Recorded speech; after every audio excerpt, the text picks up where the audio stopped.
ಮದುವೆ ಆದಮೇಲೆ makeup work ತೊಗೊಳೋದು ನಿಲ್ಲಿಸ್ಬಿಟ್ಟಿದ್ದೀರಾ ಅಂತ ನನ್ನ ತುಂಬ ಜನ ಕೇಳ್ತಾರೆ. ಇಲ್ಲ, ನಾನು ವರ್ಕ್ ಮಾಡ್ತಾ ಇದ್ದೀನಿ, ಬಟ್ ಆದರೆ ಆರ್ಡರ್ಸ್ ಎನ್ಕ್ವೈರೀಸ್ ಬರುತ್ತೆ, ಬುಕ್ಕಿಂಗ್ ಆಗಲ್ಲ. ರೀಸನ್ ಇಷ್ಟು, ಕ್ಲೈಂಟ್ಸ್ ₹500 ಇಟ್ಕೊಂಡು ₹5000 ವರ್ತ್ ಆಗುವಂಥ ವರ್ಕ್ನ ಎಕ್ಸ್ಪೆಕ್ಟ್ ಮಾಡ್ತಾರೆ. ಸೊ ಅದು ಪ್ರಾಬ್ಲಮ್ ಆಗ್ತಿರೋದು. ಪ್ರಾಫಿಟ್ ಮಾರ್ಜಿನ್ ಜಾಸ್ತಿ ಇಟ್ಕೊಳ್ಳೋರ ಬಗ್ಗೆ ನಾನು ಕಮೆಂಟ್ ಪಾಸ್ ಮಾಡಲ್ಲ, ಬಟ್ ಆದರೆ ಮೀಡಿಯಂ ಪ್ರೈಸಲ್ಲಿ ಮಾಡೋರ ಬಗ್ಗೆ ನೀವು ಕನ್ಸಿಡರ್ ಮಾಡಿ ಅವ್ರಿಗೆ ವರ್ಕ್ ಕೊಡಿ. ವರ್ಕ್ ಕೊಟ್ಟರೆ ತಾನೇ ನಿಮಗೆ ಔಟ್ಪುಟ್ ಏನು ಅಂತ ಗೊತ್ತಾಗೋದು.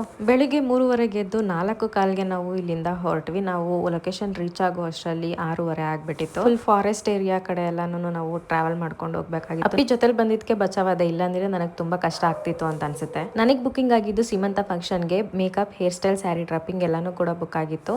ಇವ್ರ ಮದ್ವೆಗೆ ನಾನು ವರ್ಕ್ ಮಾಡ್ಕೊಟ್ಟಿದ್ದೆ, ಸೊ ಅದಕ್ಕೆ ಅವ್ರು ಹೇಗೆ ನನ್ನನ್ನು ಕರೆಸಿ ಕೆಲಸ ಕೊಟ್ಟರು. Thank you Megha.